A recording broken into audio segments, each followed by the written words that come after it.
അവൻ അവരിൽ നിന്ന് ഒരു കല്ലേറ് ദൂരം മാറി മുട്ടിന്മേൽ വീണ് പ്രാർത്ഥിച്ചു. പിതാവേ, അങ്ങേക്ക് ഇഷ്ടമെങ്കിൽ ഈ പാനപാത്രം എന്നിൽ നിന്ന് അകറ്റണമേ. എങ്കിലും എൻ്റെ ഹിതമല്ല, അവിടുത്തെ ഹിതം നിറവേറട്ടെ. അപ്പോൾ അവനെ ശക്തിപ്പെടുത്തുവാൻ സ്വർഗത്തിൽ നിന്ന് ഒരു ദൂതൻ പ്രത്യക്ഷപ്പെട്ടു. അവൻ തീവ്രവേദനയിൽ മുഴുകി കൂടുതൽ തീക്ഷ്ണമായി പ്രാർത്ഥിച്ചു. അവന്റെ വിയർപ്പ് രക്തത്തുള്ളികൾ പോലെ നിലത്ത് വീണു. അവൻ പ്രാർത്ഥന കഴിഞ്ഞ് എഴുന്നേറ്റ് ശിഷ്യന്മാരുടെ അടുത്ത് വന്നു. അവർ വ്യസന നിമിത്തം തളർന്ന് ഉറങ്ങുന്നത് കണ്ടു. അവൻ അവരോട് ചോദിച്ചു, നിങ്ങൾ ഉറങ്ങുന്നതെന്ത്? പരീക്ഷയിൽ അകപ്പെടാതിരിക്കുവാൻ ഉണർന്നിരുന്ന് പ്രാർത്ഥിക്കുവിൻ. വിശുദ്ധ ലൂക്കായുടെ സുവിശേഷത്തിലെ 22-ാം അധ്യായത്തില് ഗെത്സമേൻ തോട്ടത്തിൽ പ്രാർത്ഥിക്കുന്ന യേശുവിനെ കുറിച്ചാണ് നമ്മൾ കാണുക. ലൂക്കായുടെ സുവിശേഷത്തിന്റെ പേര് തന്നെ പ്രാർത്ഥനയുടെ സുവിശേഷം എന്നാണ്. 1-ാം അധ്യായം ആരംഭിക്കുന്നത് സക്കറിയായുടെ ദേവാലയത്തിലെ പ്രാർത്ഥന. 24-ാം അധ്യായം അവസാനിക്കുന്നത് എമ്മാവൂസ് ശിഷ്യന്മാര് തിരിച്ചു വന്ന് ജെറുസലേം ദേവാലയത്തിൽ പ്രാർത്ഥിക്കുന്ന രംഗത്തോടു കൂടിയാണ്. യേശുവിന്റെ മാമോദീസ നടക്കുന്നത് എരുമയും പോത്തിനെയും കുളിപ്പിക്കുന്ന കുളത്തിൽ മുക്കിയിട്ട് പൊക്കിയല്ല, പിന്നെയോ അവന്റെ മാമോദീസായും പ്രാർത്ഥനയിലാണ്.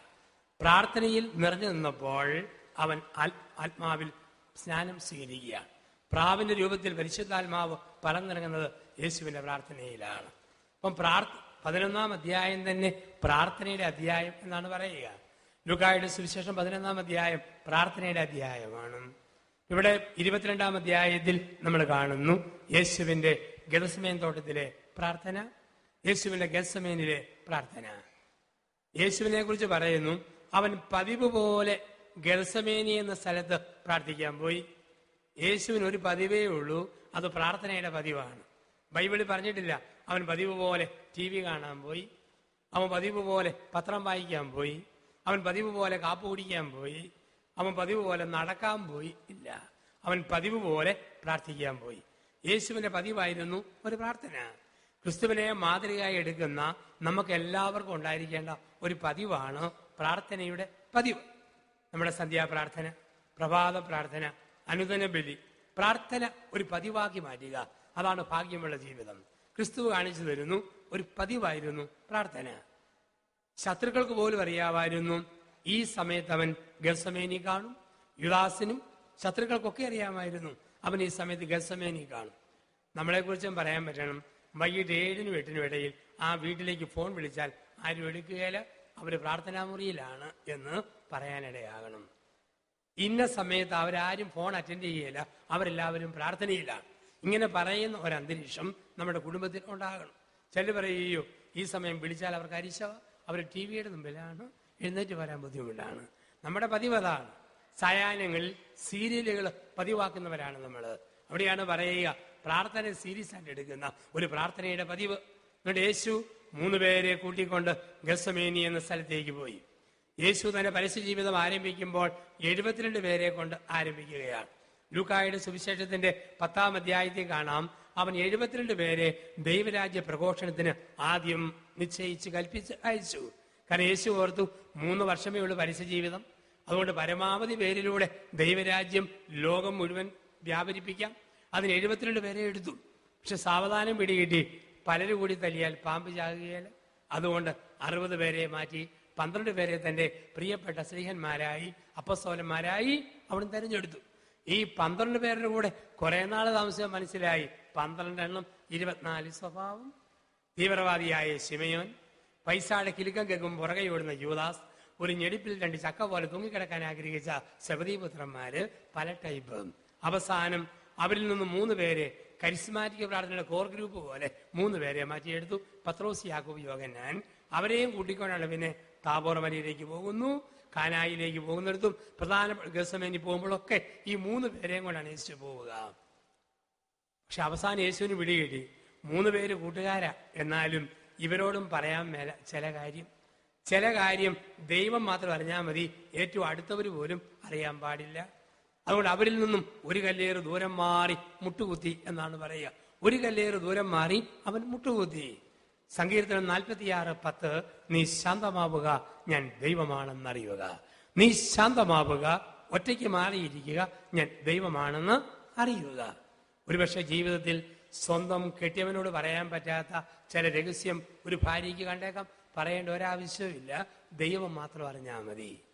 ഭാര്യയോട് പറയാൻ മേലാത്ത ചില കാര്യം ഭർത്താവിന് കാണും, പറയേണ്ട ആവശ്യമില്ല, ദൈവം അറിഞ്ഞാൽ മതി. എല്ലാ കാര്യവും എല്ലാവരോടും പറഞ്ഞാൽ ആത്മീയതയുടെ ആഴം പോകും. ദൈവം മാത്രം അറിയേണ്ട ചില കാര്യങ്ങളുണ്ട്. പിതാവിന് തമ്മിൽ മുട്ടുകുത്തി യേശു പ്രാർത്ഥിക്കുകയാണ്. ഒരു കല്ലേറ് ദൂരം മാറി മുട്ടുകുത്തി. യേശുവിനെ കുറിച്ച് ബൈബിളിൽ പറയുന്ന ഒരു വാക്കുണ്ട്, അവൻ വള്ളത്തിന്റെ അമരത്തിരുന്ന് പഠിപ്പിച്ചു, പക്ഷെ അവന്റെ വള്ളം തീരത്തു നിന്നും അല്പം ദൂരത്തായിരുന്നു. അവൻ വള്ളത്തിന്റെ അമരത്തിരുന്ന് പഠിപ്പിച്ചു, പക്ഷെ അവന്റെ വള്ളം തീരത്തു നിന്നും അല്പം ദൂരത്തായിരുന്നു. എല്ലാവരുടെയും കൂടെയായിരുന്നു, എല്ലാവർക്കും ഒപ്പമുണ്ടായിരുന്നു. പക്ഷെ അടുക്കുമ്പോൾ എല്ലാവർക്കും ഇല്ലാത്ത എന്തോ ചില പ്രത്യേകത യേശുവിനുണ്ടായിരുന്നു.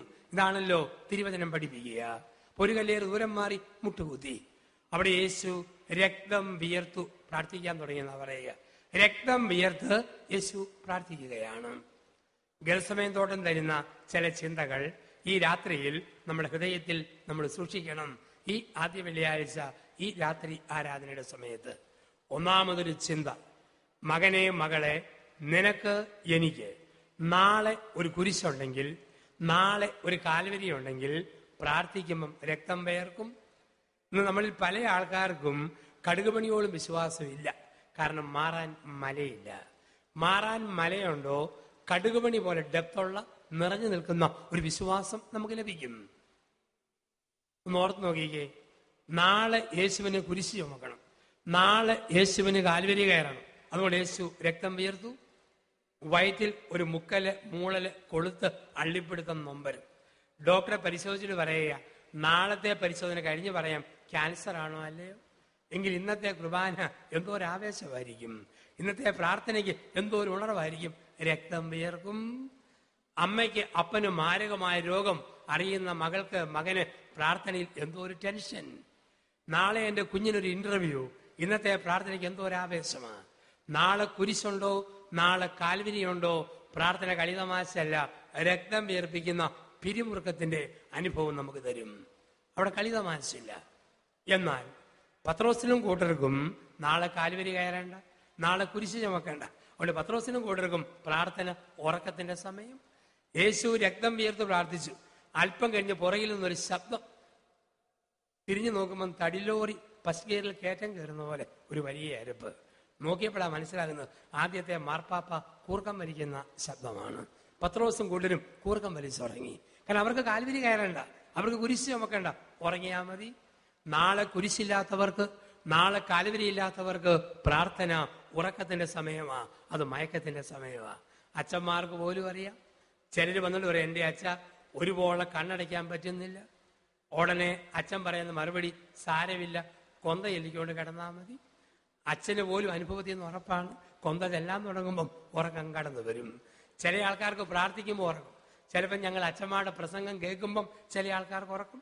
ഒരു ചേട്ടത്തി രാത്രി 11 മണിക്ക് വികാരി അച്ഛനെ ഫോണിൽ വിളിച്ചു. അച്ഛൻ ചോദിച്ചു, എന്നാ അമ്മച്ചി രാത്രി 11 മണിക്ക്? എൻ്റെ അച്ഛ ഇഞ്ചക്ഷൻ 1 എണ്ണം എടുത്തു, ഉറക്ക ഗുളിക 2 എണ്ണം എടുത്തു, ഒരുപോലെ കണ്ണടയ്ക്കാൻ പറ്റുന്നില്ല. അച്ഛൻ ചോദിച്ചു, ഞാൻ എന്നാ ടെലിഫോണിൽ കൂടെ തലേ കൈവച്ച് പ്രാർത്ഥിക്കണോ? ഉടനെ ചേട്ടത്തിയുടെ മറുപടി, വേണ്ട അച്ഛ, കഴിഞ്ഞ ഞായറാഴ്ച പറഞ്ഞ ആ പ്രസംഗം ഫോണിൽ കൂടെ ഒന്ന് പറഞ്ഞു കേൾപ്പിക്കാവും. ഇപ്പൊ ചിലർക്ക് പ്രസംഗം കേൾക്കുമ്പോൾ ഉറക്കും. ഒരച്ഛൻ ഇങ്ങനെ ധ്യാനിപ്പിച്ചപ്പോൾ ഒരു ചേട്ടൻ ധ്യാന ഹോളിൽ നിന്ന് വാക്കൗട്ട് നടത്തി. അച്ഛൻ പറഞ്ഞു, എന്നെ പരിഹസിച്ച് ഇറങ്ങിപ്പോകുന്നവർ ആരായാലും ഒരു കാലത്തും ഗതി പിടിക്കുകയല്ല, ഓർത്തോണം. ഉടനെ അദ്ദേഹത്തിന്റെ ഭാര്യ മുമ്പോട്ട് കയറി വന്ന് പറഞ്ഞു, അച്ഛ, മനസ്സാ വാചാ കർമ്മണ, പള്ളിയെയും പട്ടക്കാരെയും പരിഹസിക്കുന്ന രീതി എന്റെ ഭർത്താവിനില്ല. ഒരു അസുഖം ഉള്ളതുകൊണ്ട് നടന്നു പോയതാ. എന്നെ അസുഖം, എൻ്റെ അച്ഛ ഉറക്കത്തിൽ നടക്കുന്ന സ്വഭാവമുണ്ട്, അതുകൊണ്ട് ഇറങ്ങിപ്പോയതാണ്. ഇപ്പൊ ചിലർക്ക് പ്രസംഗം കേൾക്കുമ്പോൾ ഉറക്കം വരും, ചിലർക്ക് പ്രാർത്ഥിക്കുമ്പോൾ ഉറക്കം വരും. നാളെ കുരിശില്ലേ, നാളെ കാൽവരിയില്ലേ, നമുക്കെപ്പോഴും ഉറക്കം, അത് മയക്കം. 75 വയസ്സുള്ള ഒരു ചേട്ടൻ ഞായറാഴ്ച പള്ളിയിൽ കുർബാനയ്ക്ക് വരുമായിരുന്നു. വരുമ്പോൾ 7 വയസ്സുള്ള കൊച്ചുമോനെയും കൊണ്ടാണ് ഈ ചേട്ടൻ പള്ളിയിൽ വരിക. വികാരിയച്ഛൻ പ്രസംഗം തുടങ്ങുമ്പോൾ ഈ ചേട്ടൻ ചാരി മലന്ന് കടന്ന് ഈത്തായും മാറ്റിക്കൊണ്ട് ഉറക്കം. അച്ഛനെയാളെ കാണുമ്പം ചൊറിഞ്ഞു കയറുന്ന അരിശവാ. പള്ളിയല്ലേ, വരില്ലെന്ന് പറയാൻ പറ്റുമോ? എന്നാലും മെനക്കെടുത്താൻ വേണ്ടി മുന്നേ വന്ന് ഈ ഉറക്കം തൂങ്ങിക്കിടക്കും. അച്ഛൻ ഈ 7 വയസ്സുള്ള കൊച്ചുകുട്ടിക്ക് എല്ലാ ഞായറാഴ്ചയും 5 രൂപ വെച്ച് കൊടുത്തു. മോനെ, കപ്പലണ്ടി മുട്ടായി മേടിച്ചു തന്നു. ഒരു ഡ്യൂട്ടിയേ ഉള്ളൂ, നിന്റെ വല്യപ്പൻ ഉറങ്ങുമ്പം എളിക്കിട്ട് കുത്തി ഒന്ന് എഴുന്നേപ്പിച്ചേക്കണം, അതിന് 5 രൂപ.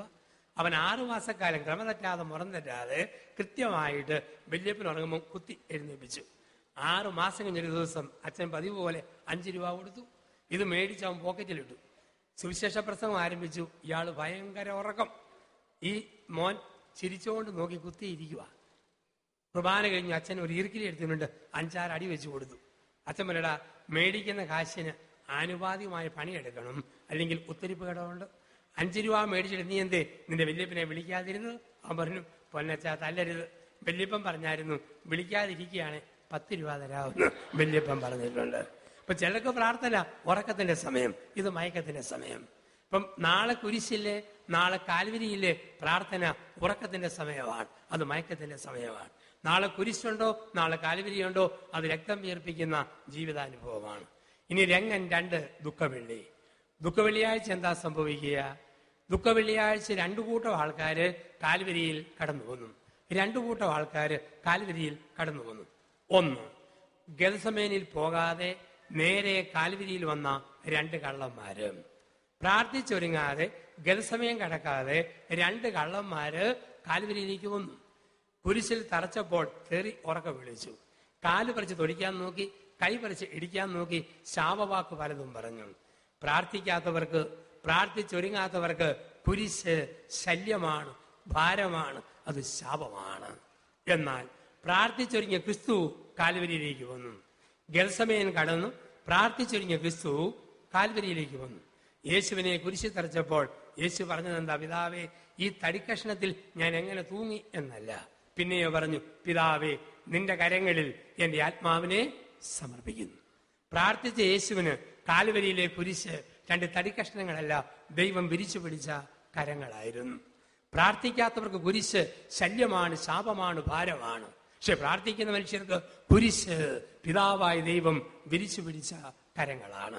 ഈ ആദ്യ വെള്ളിയാഴ്ച രാത്രി ആരാധനയിൽ ദൈവം നമ്മോട് ചോദിക്കുന്നു, മകനെ, മകളെ, നീ പ്രാർത്ഥിക്കുന്ന വ്യക്തിയാണ്. പ്രാർത്ഥിക്കുന്ന വ്യക്തിയാണെങ്കിൽ, പ്രാർത്ഥിക്കാത്ത വ്യക്തിയാണെങ്കിൽ വ്യത്യാസമുണ്ട്. പ്രാർത്ഥിക്കാത്ത വ്യക്തിക്ക് ക്യാൻസർ രോഗം വന്നാൽ, കടബാധ്യത വന്നാൽ, സൽപ്പേര് നഷ്ടപ്പെട്ടാൽ, ആരോഗ്യം ചോർന്നു പോയാൽ, കൃഷിനാശം വന്നാൽ, ധനനഷ്ടം വന്നാൽ, ആ വ്യക്തി എനിക്കും രോഗത്തിനുമിടയിൽ, എനിക്കും തകർച്ചയ്ക്കുമിടയിൽ വെറുതെ ഒരു കുരിശ് കണ്ടെത്തും. എപ്പോഴും പറയും, എന്തൊരു കുരിശ ഈ രോഗം, എന്തൊരു കുരിശ ഈ കടബാധ്യത, എന്തൊരു കുരിശ ഈ ഭാര്യ, എന്തൊരു കുരിശ ഈ ഭർത്താവ്, എന്തൊരു കുരിശ ഈ മക്കൾ. പക്ഷേ പ്രാർത്ഥിക്കുന്ന വ്യക്തി തകർച്ചയ്ക്കും വ്യക്തിക്കുമിടയിൽ കുരിശല്ല, ക്രൂശിതനെ കണ്ടെത്തും. പ്രാർത്ഥിക്കുന്ന വ്യക്തിയാണോ എനിക്കും തകർച്ചയ്ക്കുമിടയിൽ ക്രൂശിതനായ മിശിഹായെ കണ്ടെത്തും. പ്രാർത്ഥിക്കാത്തവർ എനിക്കും തകർച്ചയ്ക്കുമിടയിൽ ഒരു കുരിശ് മാത്രം കണ്ടെത്തും. എങ്കിൽ പ്രാർത്ഥനയിലൂടെ ദൈവത്തിലേക്ക് വളരുവാൻ ഗെത്സമേൻ തോട്ടം നമ്മളെ പഠിപ്പിക്കുകയാണ്. ഗെത്സമേൻ തരുന്ന ഒരു ചിന്തയുണ്ട്. യേശു പ്രാർത്ഥിച്ചു, ഈ കാസ മാറിപ്പോണേ. പക്ഷെ യേശു കാസ കുടിക്കേണ്ടി വന്നു. എന്താ അതിന്റെ അർത്ഥം? പ്രാർത്ഥിക്കുമ്പോൾ പ്രാർത്ഥനാ വിഷയത്തിലല്ല മാറ്റം വരിക, പ്രാർത്ഥിക്കുന്ന മനുഷ്യരിലാണ്. നമ്മൾ പ്രാർത്ഥിക്കുമ്പോൾ പ്രാർത്ഥനാ വിഷയത്തിലല്ല മാറ്റം വരിക, പ്രാർത്ഥിക്കുന്ന വ്യക്തിയില്ല. വിഷയം ചിലപ്പം മാറിയേക്കാം, പക്ഷെ വ്യക്തിയിൽ മാറ്റം വരും.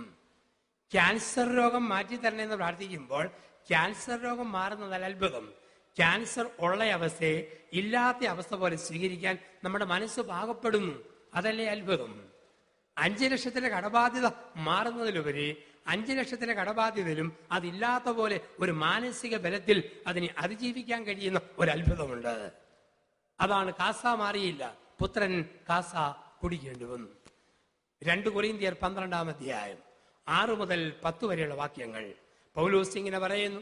വെളിപാടുകളുടെ ആധിക്യത്താൽ ഞാൻ അഹങ്കരിക്കാതിരിക്കേണ്ടതിന് ദൈവമായ കർത്താവ് എന്റെ ശരീരത്തിൽ എനിക്കൊരു മുള്ളു തന്നു. 3 പ്രാവശ്യം ഞാൻ പ്രാർത്ഥിച്ചു, യേശുനാഥ, ഈ മുള്ള് ഒന്ന് എടുത്തു മാറ്റാവോ?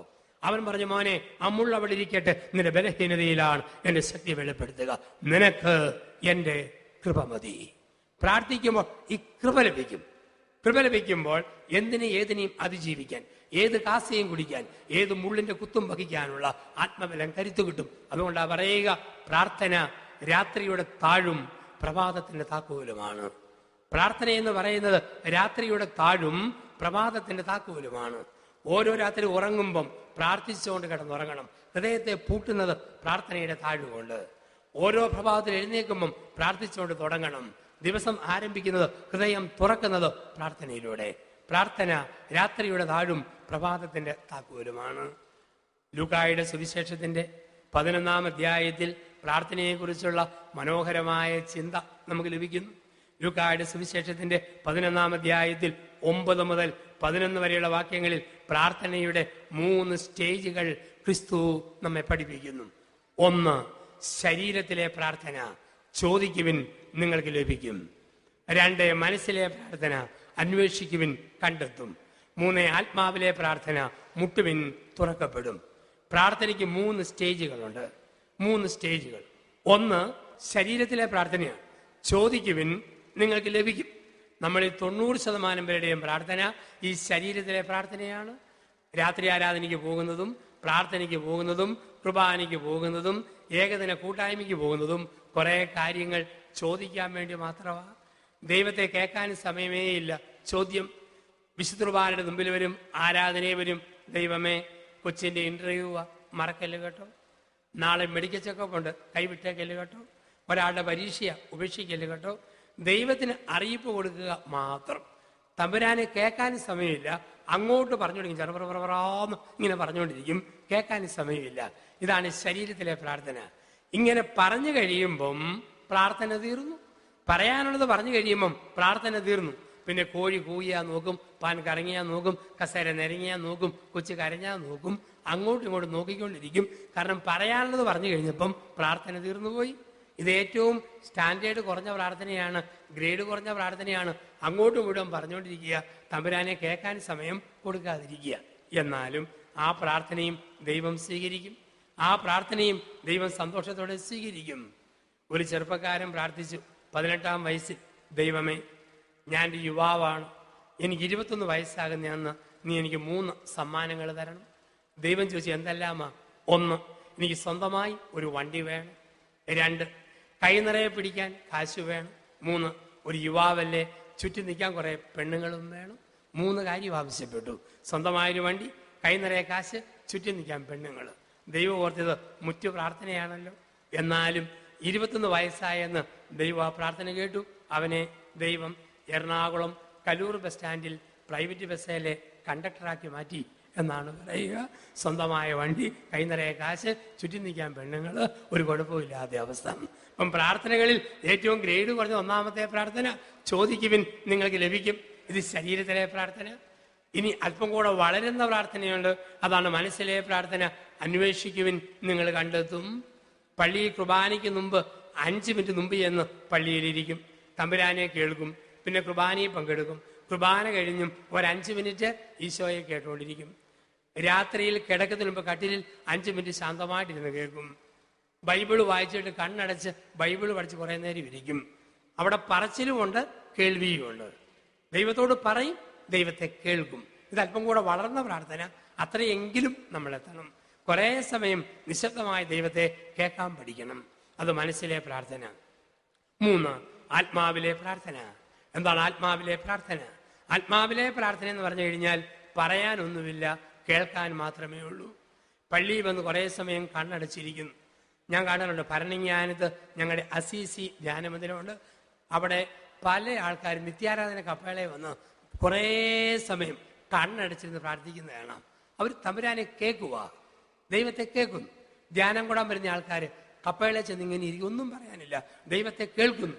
ഇതായിരുന്നു ഫ്രാൻസിസ് അസീസിയുടെ പ്രാർത്ഥന. ഇതായിരുന്നു അമ്മ തെരേസയുടെ പ്രാർത്ഥന. ഇതായിരുന്നു വിശുദ്ധ കുരിശിലെ യോഹന്നാന്റെ പ്രാർത്ഥന. ഇതായിരുന്നു ഓരോ ദിവസവും പ്രഭാതത്തിൽ മദർ തെരേസയുടെ പ്രാർത്ഥന. ഒന്നും പറയാനില്ല, ദൈവത്തെ കേട്ടുകൊണ്ടിരിക്കും. ഇതാണ് പ്രാർത്ഥനയുടെ വളർച്ച. അത് 3-ാമത്തെ സ്റ്റേജ്. ഇപ്പൊ നമ്മളെയൊക്കെ വിളിക്കുന്നു, മുട്ടുകുത്തുക, ശാന്തമാവുക, ദൈവമാണെന്നറിയുക, ദൈവവുമായി ഏകാന്തര നിമിഷങ്ങളിൽ പ്രാർത്ഥനയിൽ ചെലവഴിക്കുന്ന വ്യക്തിത്വങ്ങളായി നമ്മുടെ ജീവിതത്തെ നമ്മൾ മാറ്റുക.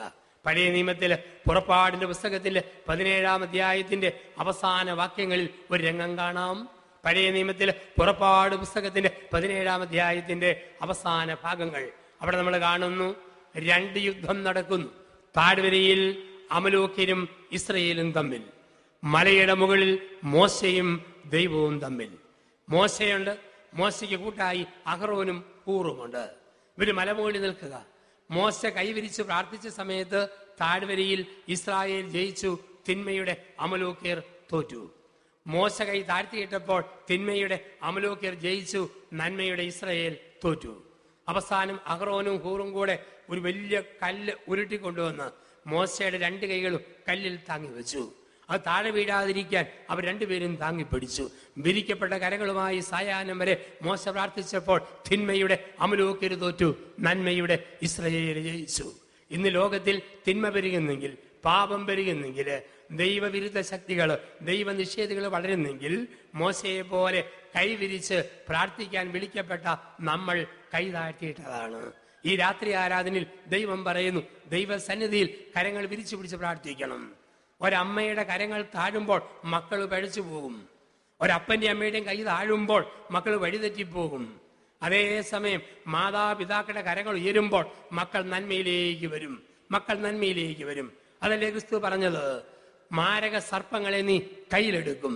മർക്കോസിന്റെ സുവിശേഷത്തിന്റെ 16-ാം അധ്യായത്തിലെ അവസാന വാക്യങ്ങളിൽ പറയുന്നു, വിഷസർപ്പങ്ങളെ നീ കയ്യിലെടുക്കും. അതിന്റെ അർത്ഥം എന്താ? അതിന്റെ അർത്ഥം മൂർഖം പാമ്പിനെ എടുത്ത് കഴുത്തെ വളച്ചു വെക്കുമെന്നല്ല. പിന്നെയോ വിഷം തുപ്പുന്ന മക്കൾ, വിഷം തുപ്പുന്ന ജീവിത പങ്കാളി, മൂർഖം പാമ്പിനെ പോലെ ചീറ്റിക്കൊണ്ട് വരുന്നവരെ പ്രാർത്ഥിച്ച് പ്രാർത്ഥിച്ച് പ്രാർത്ഥിച്ച് ഒരു വ്യക്തി നേരെയാകും. മാരക സർപ്പങ്ങളെ കയ്യിലെടുക്കും. ഇപ്പൊ നമ്മുടെ കരങ്ങൾ താന്നുപോകുമ്പോൾ, പ്രാർത്ഥന ഇല്ലാതാകുമ്പോൾ ലോകത്തിൽ പ്രശ്നങ്ങൾ വരുന്നു. നമ്മൾ പ്രാർത്ഥിക്കുമ്പോൾ, ദൈവത്തോട് ചേർന്ന് നിൽക്കുമ്പോൾ ലോകത്തിൽ അത്ഭുതങ്ങൾ വരുന്നു. തിന്മയുടെ അമലോക്യർ തോൽക്കുന്നു, നന്മയുടെ ഇസ്രായേൽ ജയിക്കുന്നു. ഇപ്പം പ്രാർത്ഥിക്കുക, പ്രാർത്ഥനയിൽ ശക്തി സംഭരിക്കുക, പ്രാർത്ഥനയുടെ മനുഷ്യരായിട്ട് നമ്മൾ മാറാൻ ദൈവം നമ്മളെ വിളിക്കുകയാണ്. ഈ പ്രാർത്ഥിക്കുന്ന വ്യക്തികളുടെ ജീവിതത്തിൽ ദൈവം ചില അത്ഭുതങ്ങൾ സൃഷ്ടിക്കും. അതാണ് മത്തായിയുടെ സുവിശേഷം 17-ാം അധ്യായം 1 മുതൽ 8 വരെയുള്ള വാക്യങ്ങൾ. പ്രാർത്ഥിക്കുന്ന വ്യക്തികളിൽ ദൈവം വരുത്തുന്ന മാറ്റങ്ങൾ. മത്തായിയുടെ സുവിശേഷം 17-ാം അധ്യായം 1 മുതൽ 8 വരെ വാക്യങ്ങളിൽ നമ്മൾ വായിക്കുന്നു. യേശു, പത്രോസ്, യാക്കോബ്, യോഹന്നാൻ 3 പേരെ കൂട്ടിക്കൊണ്ട് ഒരു ഉയർന്ന മലയിലേക്ക് പോയി. നമ്മൾ പറയും മറുരൂപത്തിന്റെ മല, സഭാ പാരമ്പര്യങ്ങളിൽ പറയും താബോർ മല. ആ മലയുടെ മുകളിൽ യേശു പ്രാർത്ഥിച്ചു. പ്രാർത്ഥിച്ചപ്പോൾ പത്രോസ്, യാക്കോബ്, യോഹന്നാൻ ഇവരൊരു കാഴ്ച കണ്ടു. അവന്റെ മുഖം സൂര്യനെ പോലെ പ്രകാശിച്ചു. അവന്റെ മുഖം സൂര്യനെ പോലെ പ്രകാശിച്ചു. ഭൂമിയിൽ ഒരലക്കുകാരനും വെളുപ്പിക്കുവാൻ പറ്റാത്ത വിധം അവന്റെ വസ്ത്രങ്ങൾ ധവളമയമായി വെട്ടിത്തിളങ്ങി. അവർ നോക്കുമ്പോൾ ഏലിയായും മോശയും അവനോട് സംസാരിക്കുന്നത് കണ്ടു. പെട്ടെന്ന് ഒരു മേഘം വന്ന് മൂടി. മേഘത്തിൽ നിന്നൊരു സ്വരം കേട്ടു, ഇനി ഇവൻ പറയുന്നത് കേൾക്കുവിൻ. ഇവർ ഭയവികലരായി കമിഴ്ന്നു വീണു. അല്പം കഴിഞ്ഞ് കണ്ണു തുറന്നു നോക്കുമ്പോൾ യേശുവിനെ കണ്ടു. അവിടുന്ന് പറഞ്ഞു, ഭയപ്പെടേണ്ട, വരൂ, നമുക്ക് പോകാം. പ്രാർത്ഥനയിൽ ഒരു മനുഷ്യനിൽ സംഭവിക്കുന്ന 3 മാറ്റങ്ങളെ കുറിച്ച് എടുത്തു പഠിപ്പിക്കുകയാണ് ഇവിടെ. ഒരു വ്യക്തി പ്രാർത്ഥിക്കുമ്പോൾ ആ വ്യക്തിയിൽ സംഭവിക്കുന്ന 3 വലിയ മാറ്റങ്ങൾ. പ്രാർത്ഥിക്കുന്ന വ്യക്തിക്ക് ദൈവം കൊടുക്കുന്ന 1ാമത്തെ സമ്മാനമാ മുഖപ്രകാശം. മുഖപ്രകാശം. അവന്റെ മുഖം സൂര്യനെ പോലെ പ്രകാശിച്ചു. എന്നും വിശുദ്ധ കുർബാനയിൽ പങ്കെടുക്കുന്ന മക്കളുടെ മുഖത്ത് ഒരു പ്രകാശമുണ്ട്. പ്രാർത്ഥിക്കുന്ന വ്യക്തികളുടെ മുഖത്ത് ഒരു പ്രകാശമുണ്ട്. ദൈവവുമായി നിരന്തരം ബന്ധപ്പെടുന്നവർക്ക് ഒരു പ്രകാശമുണ്ട്. അതുകൊണ്ടാ പറയുക, അവനെ നോക്കിയവരെല്ലാം പ്രകാശിതരായി. അവനെ നോക്കിയവരെല്ലാം പ്രകാശിതരായി. ദൈവം ചരിത്രത്തിൽ വെളിപ്പെട്ടത് മുഴുവൻ പ്രകാശത്തിലാ. ദൈവമായ കർത്താവ് അതരം തുറന്ന് ആദ്യം പറഞ്ഞ വാക്കേതാ? ഉൽപ്പത്തി 1:3. ഉൽപ്പത്തി പുസ്തകത്തിന് 1-ാം അധ്യായത്തിൽ 3-ാം വാക്യത്തിൽ ദൈവത്തിന്റെ ആദ്യ സംസാര ശബ്ദം കേൾക്കാം. ആ വിഷയവിധ പ്രകാശം ഉണ്ടാകട്ടെ. ദൈവം ആദ്യം പറഞ്ഞത് പ്രകാശം ഉണ്ടാകട്ടെ. യുഗാദിയിൽ പ്രകാശമുണ്ടാകട്ടെ എന്ന് പറഞ്ഞവൻ യുഗാന്ത്യം വരെ ഈ പ്രകാശം നൽകുന്ന പ്രക്രിയ തുടർന്നുകൊണ്ടേയിരിക്കും. ഇസ്രായേൽ മക്കൾ മരുഭൂമിയിൽ 40 വർഷം യാത്ര ചെയ്തപ്പോൾ ദീപസ്തംഭത്തിന്റെ പ്രകാശമായി അവൻ കൂടെ നടന്നു. യേശു പിറന്ന രാത്രിയിൽ നക്ഷത്രത്തിന്റെ പ്രകാശമായി മുകളിൽ ജ്വലിച്ചു.